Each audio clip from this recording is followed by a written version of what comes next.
Vous allez bien? Ça va bien? Ouais. Ça me fait plaisir de te voir. Hein? Ouais. Bah oui, pour toi, c'est important de venir. Hein? T'as fait un discours qui a été vraiment bien applaudi. Ouais, j'ai apprécié là, justement l'écoute du public. Tu peux nous redire ton prénom, ton nom à tout le monde, ceux qui ne connaissent pas? Laurent. Alors, est-ce que je garde mon masque? Oui.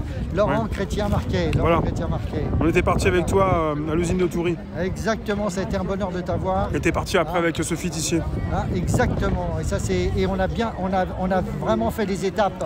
Hein, et moi, je raisonne en termes d'étapes. C'est ça qui est important. Toi, ton cursus, t'étais en informatique?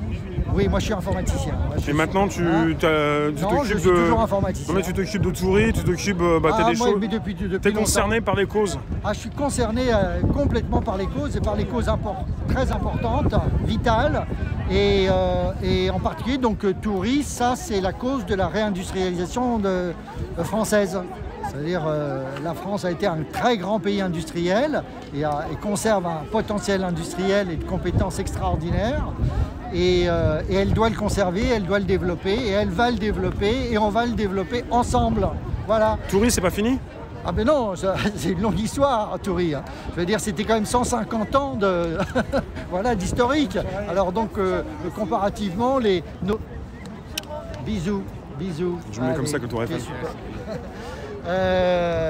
Donc 150 ans d'historique, là on en est à 4-5 mois d'historique de la poste, du post-arrêt, de la post-destruction de ce site absolument magnifique et qui alimentait en fait la parfumerie mondiale, voilà, puisque tous les grands parfumeurs s'alimentaient à Toury. Et donc ça va repartir. Voilà. Quand on s'était vu, ils commençaient un petit peu à bouger des éléments, ils ont arrêté. C'est toujours très compliqué, il faut bien comprendre, il n'y a rien de simple. Hein. Ouais. On est dans la vraie vie, et dans la vraie vie, il n'y a rien de simple. Tu fais des réunions régulièrement pour alerter? Oui, moi je fais... c'est la sucrerie de Toury. C'est Toury et la sucrerie de Toury. Et qui alimentait... qui alimentait en fait toute la technopole de la parfumerie de Chartres, qui était à 50 km, et tous les grands parfumeurs, enfin, qui avaient une partie de leur production importante donc à Chartres, et qui l'ont toujours, eh bien, allaient rechercher les alcools surfins de très très haute, c'est du 99,9% donc de pureté, de niveau de pureté, allaient acheter leur alcool en quantité adaptée à leur production à Toury. Et on a cassé ça, je dirais, le propriétaire, le nouveau propriétaire qui s'est montré, je dirais, très inconvenant dans sa démarche et que je considère comme frauduleuse, si tu veux, en refusant de faire les investissements qu'il fallait faire, comme on en avait parlé la dernière fois, les investissements annuels, et bien finalement amener l'usine dans un état apparent en fait, qui justifiait finalement son arrêt, alors qu'elle c'était elle qui produisait quasiment la plus grosse partie de l'alcool qui a été utilisé et qui était absent, qui manquait pour les hôpitaux pendant le premier confinement. Donc pour montrer que c'était vraiment que de l'apparence, l'usine marchait très très bien et les gens étaient très compétents et ils le sont toujours, mais maintenant ils ont été dispersés. Mais c'était eux, LVMH, qui fournissaient à grand renfort de publicité donc les hôpitaux. À ce moment-là, tout le monde le savait, on entendait parler quasiment tous les jours, eh bien, s'alimentait pour l'essentiel à la sucrerie de Toury. Voilà, donc 3 mois, donc 2-3 mois avant l'arrêt brutal, messieurs, salut, on n'a plus besoin de vous, et donc confirmer en fin juin de cette activité de haut niveau. Ah pardon, excuse-moi, merci. Bon, sinon, tu es assez concerné par la situation actuelle. Tu voulais venir aujourd'hui pour parler de tout ça. Il y a un site où on peut voir ce que tu fais. Il y a un site, tu as un site où on peut voir ce que tu fais. Ah bah sur une page Facebook. Facebook. Moi j'ai effectivement, il y a Laurent Chrétien-Marquet qui est mon site Facebook. J'ai déjà vu ton Facebook. Laurent Chrétien-Marquet. C'est Laurent Chrétien-Marquet. Et d'une part, sur la sucrerie de Toury, il y a un site, il y a aussi un compte Facebook qui s'appelle Sauvons la sucrerie de Toury, voilà, qui avance. Sans sucré. Hein, Sauvons la sucrerie de Toury sans sucré. Mais sinon, et puis effectivement, il y a celui qui est plutôt en démarrage actuellement, qui s'appelle Sauvegardons notre patrimoine industriel. voilà, sauvons notre patrimoine industriel, point d'exclamation. Voilà. Et donc, voilà. Je t'ai vu quelques fois dans la manif Gilets jaunes. Tout à fait. La première fois qu'on s'est vu, c'était sur une manif Gilets jaunes. Tu t'es rapproché ou tu te rapproché de Sophie? Oui, notamment de Sophie et des autres. C'est ce qui t'a fait venir aussi aujourd'hui? Non. C'est ce qui t'a fait venir aussi aujourd'hui parce que tu voulais parler de... Oui, non, moi je félicite de la situation actuelle. Absolument, la situation actuelle est extrêmement grave. Je ne vais pas te demander de refaire le discours, il est enregistré, il est là, mais il y en a beaucoup qui l'ont applaudi. D'accord. Mais parce que tu sais t'exprimer, ça fait un moment que tu sais prendre la parole et dire des choses essentielles rapidement. Oui, c'est ce que je m'efforce et puis je suis obligé puisque je suis, je dirais, notamment formateur. Donc je forme des techniciens, des ingénieurs et ils n'aiment pas trop non plus qu'on en rajoute. Je veux dire, il faut aller à l'essentiel. Donc l'informatique c'est un peu pointu et il faut être assez direct. Et aujourd'hui tu t'es dit, il faut vraiment que je sois là, tu t'avais prévu de venir aujourd'hui? Complètement, mais maintenant en fait, moi j'ai trouvé énormément, la première fois qu'on s'est rencontrés justement, c'était pas le 15 juillet, enfin aux alentours du 15 juillet, donc à la manifestation où tu étais présent et où il y avait tous les mouvements des Gilets jaunes qui étaient présents. Ouais. Et c'est là qu'on a fait connaissance et c'est là que tu as fait ce premier interview qui a été bien apprécié. J'ai découpé et que j'ai positionné et qui a relayé. C'était vraiment génial. Et puis après, c'est aussi grâce à toi que je dirais la première réunion à Toury s'est bien faite, et avec un nouveau reportage et ça a été très important. Il y a une vidéo que j'ai positionnée sur Toury. Voilà, ça s'appelle Toury, T-O-U-R-Y. Sur ma chaîne, vous allez la trouver. Voilà, Toury, c'est à côté d'Orléans, c'est entre Orléans et Chartres. C'est une ville multimillénaire et qui a une importance historique considérable puisque en fait c'était la prévôté de Sugère et Sugère était le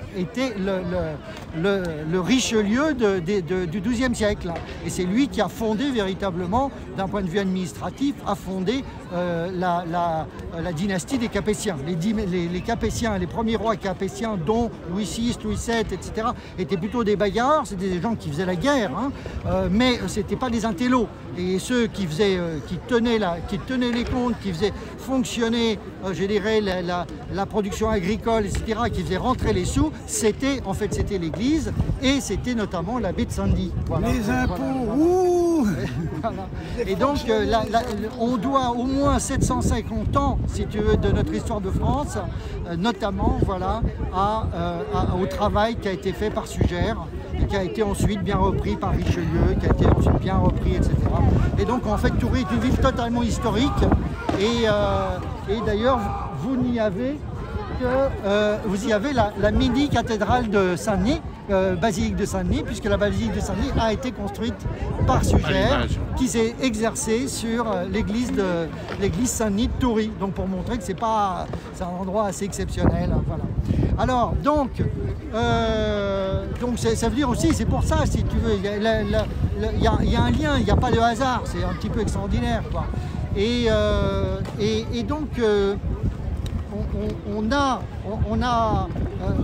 aujourd'hui des événements, Frédéric, qui peuvent donner le tournis, si tu veux, à beaucoup de Français, pour ne pas dire à la majorité. Moi je dirais 80% des Français. Les Français ne comprennent pas ce qui se passe, si tu veux. C'est comme s'il y avait le Titanic qui vient de rencontrer un iceberg, voilà, et on se dit mais on va couler, on va tous crever, etc.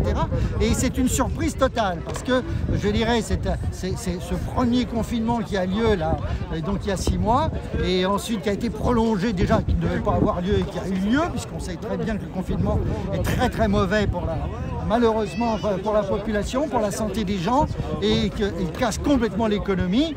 Et donc c'est une connerie évidemment monumentale. Donc on a pu gober pendant 3 mois, voilà, à partir de mars. Et les Français qui sont disciplinés, qui sont des gens et qui font confiance à leur gouvernement, à leurs médias, etc., eh bien ont accepté cette énorme punition qui a quand même fait perdre. Si on est à 100 milliards d'euros, c'est des Tu pertes connais, monstrueuses. tu connais les petits commerçants, des commerçants proches de chez toi Mais bien qui, sûr, qui ouais. vont plus pouvoir vous Mais réouvrir. bien sûr, ils sont par centaines, il y a des centaines, il y a déjà des dizaines de suicides. Je dirais aujourd'hui, De plus en plus on en parle de plus en plus dans les infos Mais- traditionnelles, enfin mainstream, des suicides. on en commence à en Parce parler. que sur les a réseaux, tardé on en parle souvent avant, Ouais. c'est souvent là où tu récupères l'information. Ouais. Maintenant, sur les plateaux, ils en parlent un petit peu. un petit peu, ça mais revient, ils n'en parlent pas beaucoup. Parce qu'on Hein. envisage Ouais. beaucoup plus de suicides. Mais bien sûr, de je plus veux en dire, plus il de faut bien suicides. comprendre, il y a un agriculteur qui se suicide tous les 2 jours, il y a un entrepreneur de façon générale, au cours des, en temps normal, qui se suicide, je crois, tous les 3 ou 4 jours, un truc comme ça. Et des personnes Hein. qui pensent maintenant au suicide, qui sont tombent dans Mais la bien dépression. sûr, on veut dire quand on a tout perdu, quand on a tout le boulot qu'on a fait pendant 10 ans, pendant 20 ans, tout ça, ça passe à la poubelle. Et voilà, et sans recours, sans aucune possibilité, eh bien, qu'est-ce que c'est normal, une personne qui n'est pas habituée à ça, elle va s'effondrer. Il y a la probabilité pour qu'elle s'effondre et est assez forte. Et Bon. donc que ça aboutisse à un nombre important de suicides, de gens parfaitement capables de faire son Une note de- positive, voilà. s'il vous plaît, monsieur. Voilà. Et présente-nous ton pote, là. Il est excellent. C'est Seb qui fait le. Salut. Je me suis mis le terme déjà. Ouais. Mais je me suis Ouais. pas le masque, c'est pour ça, il faut que je mette Ah, le mince, ouais, bien Et sûr. donc, en fait, la situation est grave. La Sur le nez. situation est grave. Et comme je disais tout à l'heure, en fait, on a une bande de pantins voilà, qui se sont appropriés le pouvoir. La légitimité de Macron est quasi nulle. Hein. Si on fait une petite rétrospective, elle ne tardera pas à être faite. On verra que les moyens de financement étaient vraiment très très obscurs. Il est sorti de nulle part. Et voilà. Et puis en 3 mois, en quelques mois, le voilà propulsé président de la République. C'est quelque chose d'invraisemblable. Un jeune éberlué qui connaît rien à l'histoire, qui nous a sorti des je vous ai compris au cours de sa campagne électorale. Donc ça veut dire voilà, mais donc ça veut dire c'est quelqu'un qui ne connaît pas, qui ne sait pas. C'est quelqu'un qui est tout jeune, il sort à peine de l'école, il a fait trois pas dans une banque, il a quasiment. Il sait, son programme disait bien qu'il allait casser le statut de la SNCF, qu'il allait recadrer les retraites qui coûtaient un fric monstre. Non, il sait ce qu'il fait et il ne faut pas non plus. Oui. Et il a été élu. Bon, il a été élu. voilà, donc il a été 65% élu des votants. dans des conditions absolument abracadabrantesques, et donc on a quelqu'un d'incompétent. Et une personne incompétente ne peut que s'entourer de personnes incompétentes. Vous pensez vraiment vous pensez vraiment que le président est incompétent? Ah, totalement. Tu penses vraiment qu'il est Ah, incompétent? totalement. Pour Il est totalement Rothschild, il est incompétent. très compétent. Ah. Pour, Oui, enfin, Ça dépend pour qui alors. Pour- Ça dépend pour qui alors. Il est compétent ou pas compétent. Ah, ça bien dépend. sûr. Et pour ceux qui l'ont mis en place, il est compétent pour il vous. fait plus que le boulot, sinon il l'aurait dégagé. Ils en ont d'autres.